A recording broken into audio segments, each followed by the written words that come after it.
as what we've learned is all these things that we continue to build for ourselves. And the more we talk about it and the more we share it with folks, we learn that the same pain points we have is the same pain point that you have, just on a smaller scale.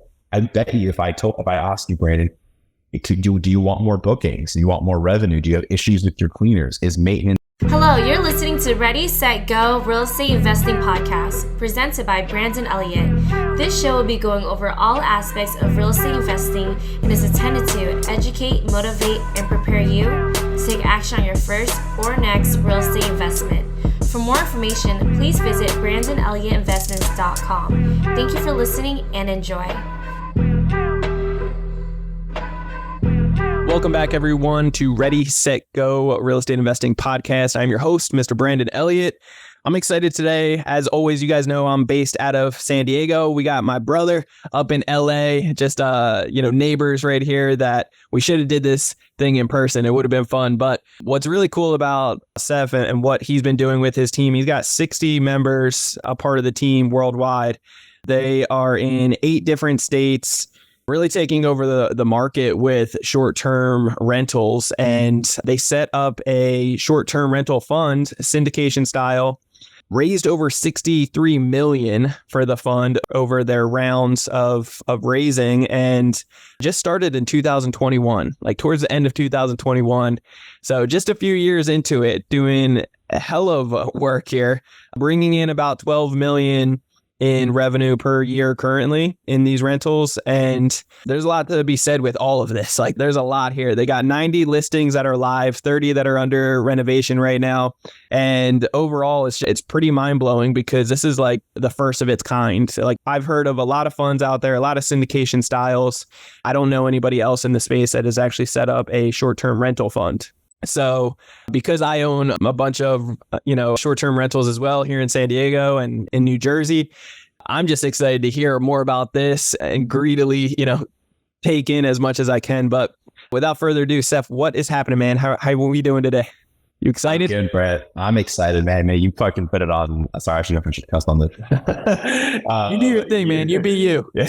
Your energy is just incredible. So, and I think just hearing some of those numbers, really kind of reflecting back, and, really proud of the team that we have and the investors that we're working with. But, we're trying to do some crazy things, and it's always fun to do the things that haven't been done before. So excited to be here and excited to share the story. Yeah, appreciate you, man. So anybody out there that doesn't know who you are, where you're from, and like how the hell you got started into this, I would love to hear just that 30,000 foot view background of what you're up to. Yeah. So, I'll kind of skip the whole like where I was born thing, but I actually went to school in San Diego. So for me, I'm an Aztec. And when I was there, I started a company helping people break into big tech. Pretty successful company back in the day. And then Facebook called and said, hey, why don't you bring those evil skills back in, internally, instead of telling everyone how to beat the interview. Flew me out and, I walked around campus, talked to a bunch of people, and I was like, wow, this is, it was just something like out of a movie, right? Like out of the future in time. And I was like, I have to be here. So I ended up joining Facebook, spent about 5 years there on the talent recruiting side, ended up, hiring over 1,000 people, opening up offices. And biggest thing that I kind of took away is, with people, they often care about where they're going to go live and what they're going to do. It's not about trying to convince someone at the time to go work for Facebook. It was, that family of 4 in Dayton, Ohio. It's, why are they going to move to Boston? Why are they going to move to New York? Right. It's like, what's their lifestyle going to look like? The money was there. It was just everything else, right? The questions. And so we used to do it back in the day is when we'd open up new offices, someone or people would actually like live in the market. Right. So I would live in an Airbnb for a week and then do a new Airbnb every week for 6 weeks in a single family house. So I could get a sense of what like living in Boston feels like. Right? Sure. And so you can kind of, craft the candidate experience, craft the compensation package, craft everything. So when you're trying to recruit 3,000 people to come work for Facebook, insert city, you can answer these questions as to why it's a good place to not only work, but a good place to live. And what I learned very quickly is that these Airbnbs sucked. Really? Right. These properties are horrible at the time, and I'm just like, are all Airbnbs like this? And I was, I did it in several different cities and states where I was like, why are they so bad and operated so poorly? And, I was an LP in some multifamily syndications, and so I was familiar with the model, and I was talking to a few of those GPs and I was, why hasn't anyone scaled short-term rentals? And everyone thought I was crazy. They're like, you can't You literally can't, right? Like it was single family homes. There's the operational headaches. There's, why would you want to do that? Right. A lot of reasons. Right. And so anyway, I ended up meeting my co-founders and partners, Sam, Sabrina, and we overall kind of came together and said, someone should try to scale this asset class. And actually what we started is by solving our own pain points, which was what do you want to buy? So we built software because what else would you do as two people in tech, right? And we built software to help us figure out what we should be buying as short-term rentals. And we got a couple of people paying us for the software, but as soon as they found a property, they would churn. And in software, churn and software don't go well together. That's a bad word in business, right? Yeah. So we moved over to a managed service. And the story there is, people were essentially paying us to help us do all the work.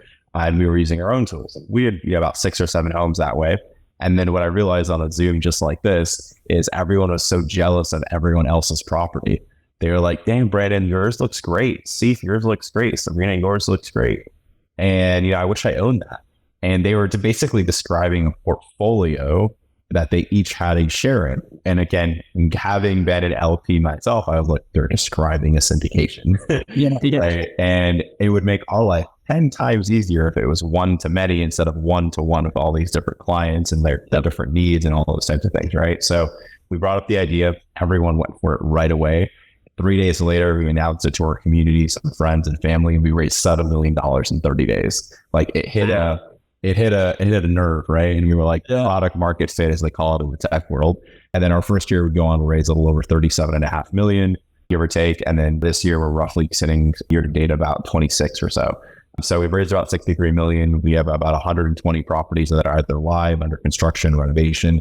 We'll do about, on our first 90 or so listings that are live right now, we'll do about 12 million plus a year in annual revenue for our shareholders. And we've already sent out $2 million to investors over the last 2 years. So, doing good, providing better experiences, and but more importantly, making sure that we drive shareholder value as well, right? In addition to everything that we're doing.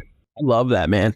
It's really incredible to think about like everybody's journeys of what you were doing. And then, you're working with Facebook, right? You got inspiration with them. You also learned how to hire on people. You were responsible for that. So then you starting your own thing and hiring on other people, like that's nothing new to you. You know how to lead and be the manager of that to be able to guide and set people up for success. So it's just second nature. And then you actually get to experience being a partner in other syndications for real estate. You get to see that side of it, start helping people out, see the mess and the problems within real estate for short-term rentals. You're like, hey, this is where we can start solving it and systemizing your business instead of doing all one-offs, I can't agree with you more. I think you hit it on the head. And, it's my team calls me internally, although my wife doesn't agree with this, they call me the DM king.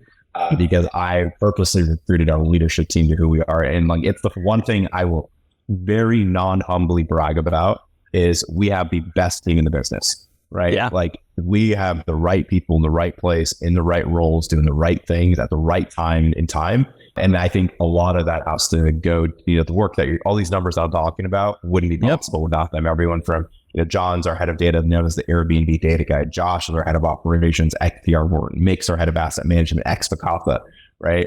All of these folks are experts of their craft, and we wouldn't be here without any single one of them, right? So, although it's one of my biggest strengths, in my opinion, of being a recruiter and a leader in that general space, never would I, in a million years, assumed it would be the number one skill set I would have as a leader, right? Like anyone listening to this, if you run a business, hiring well is the number one skill set you could ever do as a leader. It's, hiring well, coaching well, guiding well, providing well. It's, at the end of the day, I don't even run the company, right? Yeah. It's everyone else being responsible for their own world and giving people the right tools in the right places. And I know you probably read this 1,000 times in all these books and all those types of things, but in practice, people aren't formulas, right? And there's a lot of art that goes into it. It's so true. I wasn't so graceful with my hire-ons over the years and had to, pay the price many times over. And I would say the last year, but specifically the last 6 months, as we've been growing our team, we have 22 members now, like employees of the business for Credit Counsel Elite. And I'm very proud to say, like, we have the right butts in the right seats at the right time doing these things. And I feel like the book Traction helped me out a lot with this, but there's no simple or easy way when it comes down to people. Like, they're all have their own type of situations. Right here, right? So it's actually the most recent book that I read, if you can see it. But literally, I couldn't agree more. I had to hop off camera for a second because as soon as you said that, I was like, this was the book that I just most recently read, and how important it is to put those right people in those right places. It validated a lot of things that we're headed to. Yeah, no, it's incredible. It's like exactly what you need. We're actually hiring on just the other day we did an EOS implementer because it's like so crucial to just fine tune the business and to take it to the next level. So yeah, it's a good feeling when you have people that are way smarter than you and the best of the best in each, category. It's like, wow, the business is really running now. Completely agree. I love it. Yeah. So I would love to talk about, how you got that leader. You said you're DMing some of these people and getting them from social media, but leadership team, first off, like what does that consist of for you guys? How many people are on like your high level leadership team? And then how the heck did you get them through DMs? So in terms of leadership team, we're a team of 12. You got Mick is your head of asset management. You got a head of finance. That's Corbin. Austin's our head of revenue. Josh is our head of ops. John's our head of data. Taylor's our head of acquisition. Brooks our head of PM. Andrew's our head of operational infrastructure. Got 3 general partners. We also have our property management leaders, right? That's about half our company, right? Managing, all these properties requires a lot of operational infrastructure on a day-to-day, especially with short-term rentals. That's stuff we've obviously built up over time. And, honestly, a lot of them that kind of taking it a step back, I would say about half our leadership team we hired well before we needed them or knew what they were going to do. And I know it's kind of crazy to say that, but, a story that I often bring is, when we started, we were completely really tech data focused as much as we are today. Sure. And we had the idea that we would want to be, but when we met John, for example, who's our head of data, we didn't really have a need for a head of data. Like it wasn't a role we were seeking, right? It was, wow, this person is incredibly good at their craft. How can we bring that value to the business? Right. And I think oftentimes people, when they're hiring, they think inverse, right? They have a problem, they solve for it, they hire, it's reactive, right? Yeah. Or they're planning for it. And I think one thing that I learned at Facebook very early on, and granted, it was a huge growth time at Facebook, so I'm privileged to have experienced that. It was Facebook didn't really care about what they needed. What they cared about is hiring the best possible talent in the marketplace, bring them into the company, then figure out what the hell they were going to do from there. Right. Yeah. It was just hire literally the best, smartest, most creative, willing, passionate, driving forces in the business. Right. Wow. And like from there, figure it out. When we brought on, like I said, half the team, it wasn't like we needed them. Right. On the contrary, someone like Taylor, you talk about social media, Taylor's got, he's an ex-baseball guy. He was in sales. He used to own, still does, but when I met him, he had about 2 Airbnbs. But dude was tweeting every single day about like baseball analytics of short-term rentals, right? Like the passion was there in every way. And it took me about 2 months of late night calls with him to try to recruit him, because he actually was like, oh yeah, I'm going to start a fund myself. And I was like, let me tell you what it's like starting a fund and everything. Yeah. Right. I was like, it's not as sexy and as small as you think it's going to be. But anyways, it took me about 2 months to land him. And, if you ask him today if he'd go do it himself, he'd be like, hell no. Right. He's like, everyone's here. Everyone's drinking the Kool-Aid. But, social's there. Obviously, you got the whole LinkedIn. I would say probably 70% of our leadership team has been referred by another leader. Right. And so when we look for that type of thing, a big thing we look for obviously is culture fit and like kind of where we are. We're a very contrarian company. Everything we do doesn't really make traditional sense. We shouldn't be able to scale short-term rentals. We shouldn't be able to do the things that we do. If you look at data, we crush it by 70% of what's normal in short-term rentals. We shouldn't be able to do these things. And there's no difference there with the way we hire. Right. We hire the best people. We figure out how we implement, their strengths into the business. And really where we're at today, which really allows us to be in a position of power and leverage, is now that we're here and we have this great talent, we can actually do these other things that we never thought we could do. Right. If we have a business problem or a curiosity question, we can actually go tackle that because we have the right people here at the company. Yeah, that's so good. I love that. And obviously you guys have a strong vision to get everybody on board and want to be a part of, the change that you guys are really making, being the beginners of breaking into this industry so big like this. What does it look like for you guys? Like, what are you guys trying to accomplish in the next couple of years? Yeah, that's a great question. Actually, kind of to note on that, one of our leadership principles is literally drink the Kool-Aid, right? Yeah. And the core value, it's mandatory. It's mandatory. If you're not drinking the Kool-Aid here, like it ain't the right place for you, right? And we're okay being that kind of company, right? This isn't just a job, right? Especially in leadership, right? It's you need to lead with empathy, with energy, with clarity, with context, right? And if you don't believe in what we're doing, that's totally cool. Probably not the place for you to be here, right? And so having that kind of feeling all through and through is absolutely a part of our vision where we're headed. So to answer your question, we believe this asset class is pre-institutional. It's been historically hard to invest in. It's been historically hard to scale. And it's really never seen a level of professionalization until really us, right? And the first iteration of that was kind of your property manager, right? As a property manager like Vacasa who would come in and they would manage your property. Our belief in so far, we believe we've proven that thesis is the alignment between a traditional property manager and a non-traditional property manager. For example, like us, we're vertically integrated, is actually fairly misaligned, right? The property manager doesn't care about the same things that you as an owner care about, like profitability, right? In our structure, we are the GP, we are the property manager. We give a damn about the profitability because that's how we make our big bulk of our money as well, right? Yep. And so by owning the stack, we really aligned interests across the board. We've applied our own technology, our own machine learning, and our own quote versions of AI that allows us to predict what revenues will be, what's working in the marketplace. We collect millions and millions of data points on a monthly basis and underwrite hundreds of thousands of properties, understanding what works and what doesn't. And we lead with data and technology like no other business does. And the reason we have to do these things is because of our scale. Your average consumer isn't going to go out and buy 200 properties this year for a short-term rental unless literally they're funded by a significant amount of capital. But for us, we needed to be able to solve for those scale challenges, and therefore we built these tools. And eventually these tools will be able to be licensed out and offer to the everyday consumer, whether it's through the tool itself or through one of our services in the future, right? And it may be through one of our subsidiary brands, but our belief is that this industry professionalization is good. It's good for the owner. It's good for regulation. It's good for cities. It's good for guests. It's good for everyone. It's about time that someone take that approach.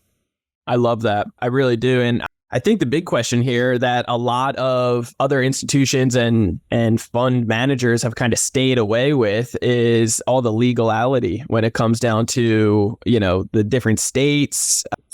San Diego just this past year, made certain requirements and they were threatening it the last couple of years, but finally it went into play, that you have to be registered and all this other stuff. So, and there's plenty of other states or counties and areas that are doing the same. So, those changes, it kind of puts a little bit of out of your control to a certain degree, unless you have a very strong pulse on the market and the politics and so forth. So it's a big, I wouldn't say like a bold claim, but like it's a big, I wouldn't even go risk factor. It's just one of those things that like you guys are jumping in head on when a lot of other people would be scared to do those things at a grand scale like you're doing it. So kudos to you for it.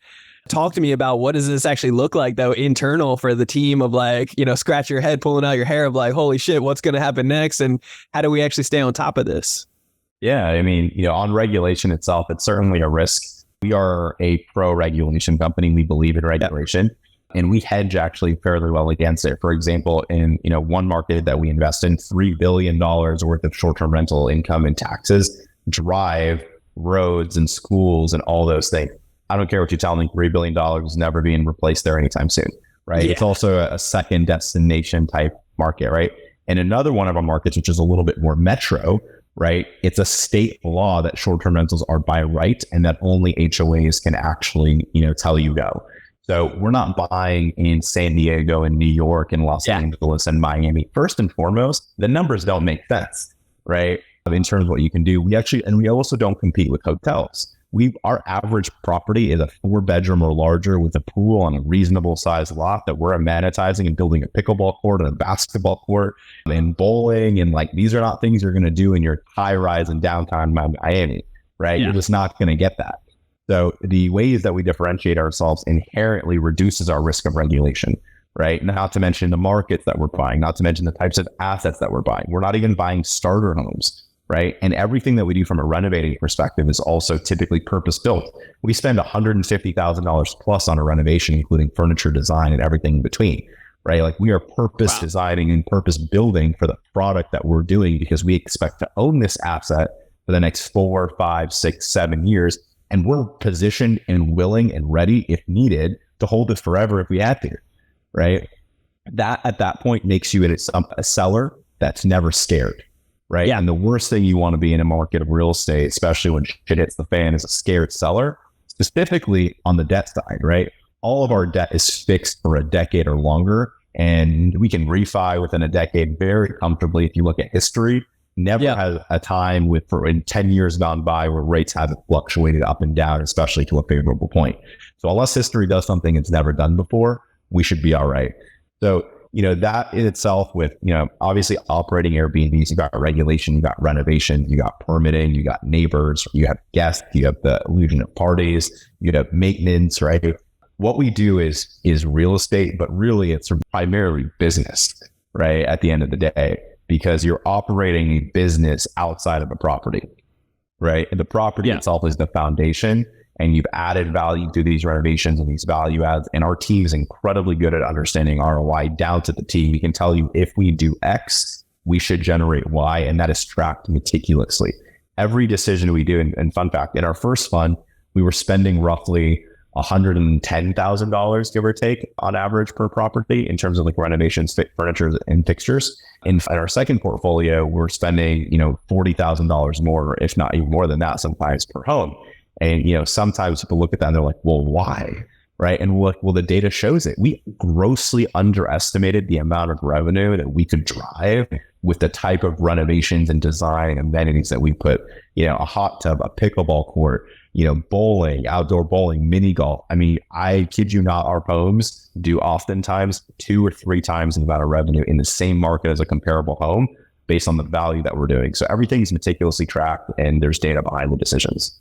I love all that. And that's why KPIs and really diving in, being the tech company that you guys, kind of the background, really the foundation that you guys have, it brings in the smart guys that can really have the data to drive all your decision making, which that's how successful companies truly, thrive. So you guys are literally building renovations, adding a bowling alley. Yeah.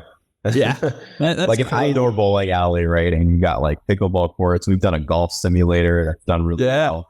In one of our markets, we do custom built bunk beds into the wall for kids and like dual slides coming out of it. Yeah. Right. So that they, it photographs well, it's fun. You got to know your avatar, right? And I can go back to why we believe professionalization is really important in this space is, most people amenitize and provide a short-term rental for themselves because it's their second home.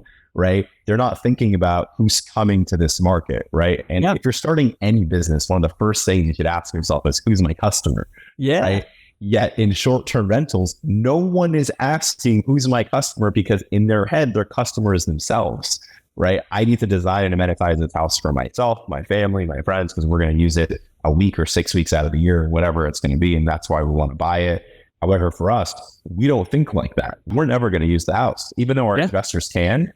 We're designing it we know that this market is going to be typically groups of 8 with 2 kids at this age looking to celebrate this or go travel for this reason. And here's their, needs and wants and what things should look like and how things should work. So inherently, when that person is looking for the property on Airbnb, it's no surprise that we rank twice as much, right? In terms of views, we get 25% more clicks, 25% more bookings at a 20% or better premium.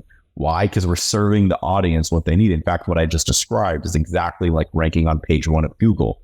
Yeah. It's not rocket science, right? Yeah. But on Google, you're competing with billion-dollar enterprises, right? Of like, we're trying to rank ahead of you depending on your niche and your business. On Airbnb, I'm competing 99% of the time against someone who doesn't even know that this is possible. Yeah, the mom and pops that are setting it up for themselves. Yeah, exactly. And with all due respect, I want to make sure that, I have nothing against mom and pops. I think it's an incredible business for them and what they're doing. And, I commend them for the efforts and the value that they bring to communities. It's just about understanding the game and understanding the business, right? And that's an area where we have a strict advantage in.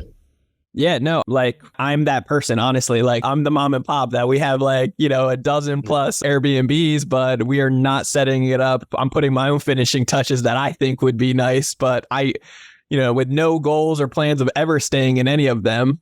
But I don't think about the end user as much as I should, and doing those little tweaks to be able to get that premium. It's a no-brainer when you say it, and you it's the data that can drive all of this. And it's very common sense when you practicalize it, It's crazy because you brought up like the user, and it's because we come from tech that we think about the user journey, right? It's good. It's not common in real estate to think about the user journey, right? Even in multifamily, which I'm an LP in probably like dozens of syndications at this point, can't even count. But it's when I ask the GP like why they're doing, for example, renovations the way that they are, they're like, well, the one three streets down did it like that. This is the standard. Yeah, this is what these guys are doing. Yeah. And I'm like, cool. Like you have a cookie cutter approach, and it works the multi, right? Like I get it, but I'm like, okay, but who is the user? Right? Yeah. Who's the those things, and it's just such night and day difference between these asset classes. Which again, I'm not an expert in multi, which is why I will never get into that space. But I'll happily give my money to someone else. Yeah. Right. I love that. I'm the same way. That's so good, man. I really do love that. I think that tech background, just like you said, it's like you guys are always thinking about the end user. So it allows you to really thrive in many different ways with this. Very cool, man. So when it comes down to property management, you mentioned, part of the team, you guys brought that in-house to really have that control and to give a shit about what the outcome is, which is pretty crucial here. I'm curious about cleaning crew. I know you guys are in several different states, so maybe that isn't in-house yet, but curious what that looks like, as well as construction. I mean, you guys are putting a lot of money out there to be able to, like, you guys are building some wild things and making a really entertaining, platform and place for people to enjoy themselves. So are you guys have plans, or is it in-house already? What does that look like? Yeah, great questions. So as you might imagine, scale matters a lot, especially when you're talking about those things, right?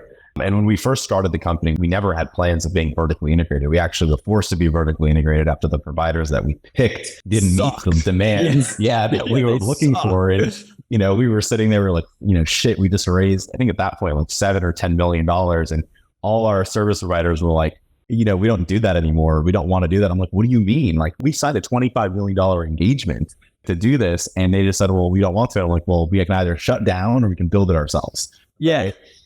And so we ended up building a bunch of the operating side in our OpCo-PropCo model. So we do it ourselves. So kind of to answer your question, depending on the market, it depends on what we own or what we outsource, right? Yep. So really in bulk across everything, we don't own cleaning. We don't have any intention of owning cleaning anytime soon. Although obviously as scale changes, those questions are always asked in terms of unit economics, but it doesn't yet make sense to own the cleaning company that also cleans the properties and those people on salary and W-2, right? So you're still contracting out to a partner to do those in each market. On construction, I have seen on the cleaning side of other friends of mine that, man, that is a business that can be very lucrative as well, honestly. It's a lot of turnover and trying to find really high quality people. But if you can control that aspect, it's one of the first things that I noticed besides, like you said, property management, because everybody's jacking that up. So On cleaning, I would agree. It's just one of those areas that it's a completely different economics of a business rather than like the tech forward approach that we take in a lot of things. And it's not something that has made sense for us to do just yet. And so on construction, we don't own our own construction, but we do have a GC in-house that obviously allows us to lower the cost of construction because we act as our own GC really across most markets. Although construction is in talks right now of us to bring it in-house or actually have an eye on a target company that we may acquire and obviously spin up those locations in the markets that we're in because we have that density and scale. So that's something that we're considering.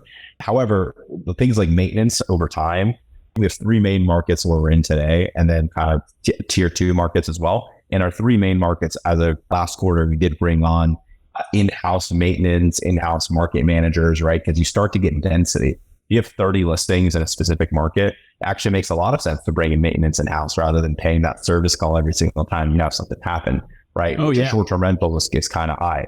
So, my point is, like, in every part of the business, there's an inflection point where you start to ask yourself, do I hire out or do I do it myself? And what's the time cost, the cost of people, the cost of technology, the cost of labor, all of these other things. And, each part of the business is a little different. We're not there yet on cleaning. We're not there yet on construction. But I imagine in the future, especially to continue this pace, we certainly will be. Yeah, I love that. I mean, there's levels to everything. There's certain ceilings that you guys will get to. And especially with the goals, the amount the fund has naturally just hit a chord with so many people that have trusted in you guys to take this to the next level. So I'm sure there will be a time, a day, and a place for all that to. And the cool part about it is that you guys have that ability to branch off and to have something greatly successful in all of those categories. Like a cleaning crew could be greatly successful, turn that into millions of dollars on its own, as well as, the construction and so many other, platforms that can kind of branch out from that. So it's just funny, like when you first start off and you realize the need for the management, I'm starting off, it's like, well, that's a mandatory. We have to, because these guys are all doing horrible here. So love it though. And you start to see it pretty quick too, right? It's, we built our company very much like an onion, right? Where you could own the entire layers. It's really just about what layers you want to own and why. And, I think for us, it's about deriving shareholder value, right? Like if we didn't own the real estate with our investors, I don't know if we care to own maintenance. Like give you an example, in the fund, we don't mark up, the cost of maintenance, right? If you go to a company like Vacasa and this is probably a shocking one, 55% of their revenue doesn't come from property management, even though they're a property management company. Wow. Right. It's because they're marking up services to the owner based on their labor costs and these types of things. Right. And it's because we're owners directly. Right. We don't care to, upcharge this fee in order to drive revenue to our operating business. Right. What we do is we're very much in line with the company. It's a direct cost. Right. And therefore, there's incredible shareholder value that's being driven to our investors. And of course, for guests, you have someone who can fix things on the spot, always on call, those types of things. And over time, these things make sense. And I think one of the biggest things we often get reached out to is like, hey, will you, property or asset manage for us? And we're not doing that today, but we do have the ability to go do these things for other people with the data and the technology that we have, especially through subsidized costs, which allow owners to deliver a much better experience for both themselves and guests in the future. And those all things also give us data, right? As to like what's working, what's not working. And at the end of the day, today we have access to, I can't even tell you how many millions of rows and data points of data, right? It's raw data across the country. But even with more data, we're able to derive better investment decisions as well as better revenue decisions. Wow. I love it. So with these properties, you guys are owning these, right? You guys are buying these, and are you buying them distressed or straight off the market? Yeah, it's a good question. We rarely buy distressed. I would say our two top sources are going to be either on market or simply just off market, because we've bought enough there that people are just like, hey, do you want to buy ours? Or hey, it's on, before I bring it to market, do you want to buy it? Because we bought 3 others that on these 3 other streets. It's funny, in Scottsdale, for example, is a market where we're in. It's like as you walk each street in the neighborhoods that we buy in, it's like, oh, we have one here, one here, one here, one here, right? Yeah. Like we got 2 on this street. And like there's areas that we buy in very specifically. We haven't gone after distressed primarily because our buy box is very unique, right? Mm-hmm. And, we've had tons of people that contact us about distress, and they're like, hey, I can get you 30 properties in this one transaction, right? And that's great, but maybe one of those properties fits our very unique buy box in that market, which is, let's say a 4-bedroom with a pool on this acreage of a lot in this area of the map that we really want to favor. And there's reasons for that. And that's why, that's what the data tells you is going to be your best. So you're not going to get any of the other BS. You don't want a 2-bedroom or a 3-bedroom. Sure, you could make it work, but that's not going to be your ideal avatar and everything else. That's not what the data is telling you. Correct. So therefore, buying a distressed portfolio doesn't really work for us. If someone gave me a distressed portfolio of the exact type of properties we're buying in that market, I'd buy it all day, right? Sure. But it's highly uncommon, right, to find that type of product at that level of scale and volume. So our acquisition strength also is in that we underwrite, I think, at this point, probably 100 to 200,000 properties a month in about 257 local markets across the country, which is where we have an interest in buying. But we've only really entered 10 markets, and we have 247 other markets where whether we have quantitative data, qualitative instinct that we might want to enter, or something is telling us we should continue mapping that market. For example, market we're in Florida, we didn't enter it for 7 months because we didn't have enough data to actually understand it, right? And then what we saw is as prices compressed just a tad, and then we had enough data that validated that we could actually enter this market because we've been mapping it for 7 months, everything that hits the market, because it's not just about short-term rental supply, it's about physical real estate supply, right? It doesn't matter if, I know in this market, this type of property works out really well. It also matters that I can be able to buy enough of that property in that physical real estate world, right? So how do I mesh this world with this world and then operate on top of it with everything that else that's regulatory and renovation and labor, right? You're building almost like these mini businesses that need to have all of those things each time you stand up a property, and it's not easy at all. Are you guys doing cost segregations at all on these properties? Oh yeah. Every single property cost seg, 100%. Every single property that cost seg. Smart man. Cool. And then I would love to hear a little bit more about the funds. It's incredible. The first raise, it was 7 million very quickly, and then to 30 something. And, it's just amazing. So I really love how you guys have done that. Curious, before we got started, you said there's kind of like 7 different classes of the share type and then feeder fund, stuff like that. So just curious if you could expand a little bit more high level thinking as somebody might want to start their own fund out there, and how the hell you did it, man. That's what I'm curious about. So yeah, I mean, I can't take credit for all of this. It's of course, the team, right? But our strategy was simple, and I'll kind of give you the marketing behind it. What we realized we had was something that was super unique. As you said at the top of this call, right? You really haven't seen short-term rental funds. But if I asked you how many times you've seen a storage deal or a multifamily offering or any of these things, and what do they all look like? Metal box or a furnished apartment room. It looks common. You see it every day. You almost become desensitized to it. So for us, we attacked the syndication world, right? We said, hey, this is new, but it's the same exact thing you're used to.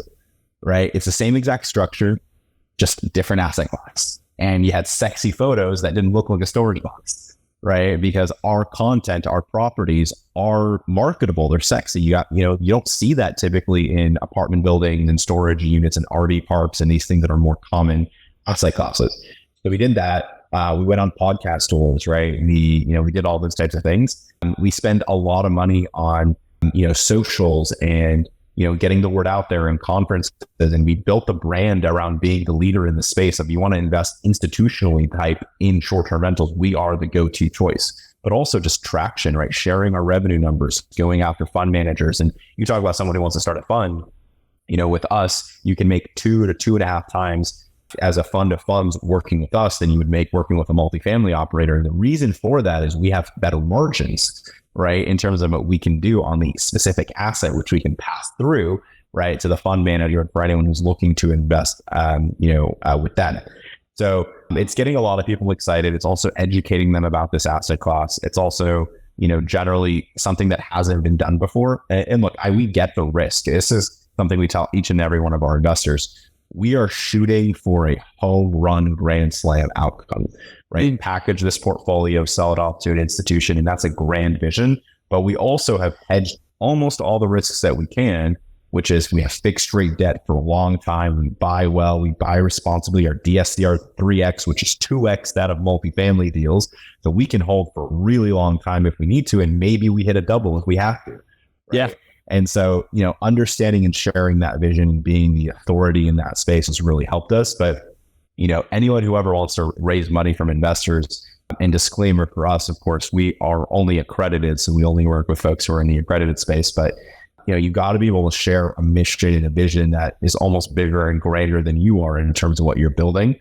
And I think that has served us incredibly well. And it's really hard to do that with multifamily because you're so desensitized to it. Every single deal, right? It's about the deal, not about what you're doing in the business side of it in the space. And that's why we like open-ended funds that are not asset specific, but are business vision thesis, right? It's like, here's what we're doing in this space, not just buying this singular asset.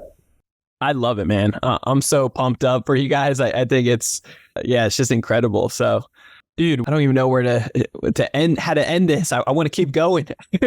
So where do you guys see yourself in the next few years? It looks like you want to kind of, if possible, somebody wants to buy you out, you guys would do that. But otherwise, you have multiple backup plans. You guys are getting a huge ROI for your investors, tax benefits as well.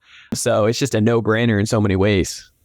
Yeah, I mean, our mission is very simple, right? It's to democratize the asset class in as many ways as we can. Yeah. And what I mean by that, it's about access, right? For someone to go do this themselves and, they have a family, they have a job, they have hobbies. People underestimate how much work short-term rentals are, right? And it's sexy, yes, but like most people don't have the capital, the technology, the talent, the traction, the data to go do what we do. And so by being able to offer that to folks is our number one mission, right? So to be able to go in and continue to do what we do.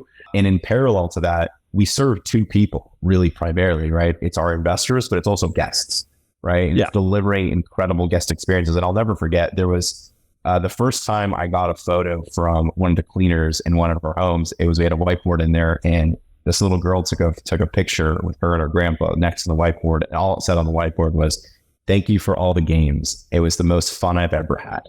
And it was just like that little feeling, right? That's like, like every time someone goes to an Airbnb, and the reason they make that choice with their families for having these memories and these good times, and something so smaller, these games that we offered her in this home that she didn't have to think about, that she can play with her grandpa and really have that amount of time. We serve them every single day, right? We are nothing without our guests. We are nothing without our investors, and we were able to bring that together in a beautiful blend of synergies.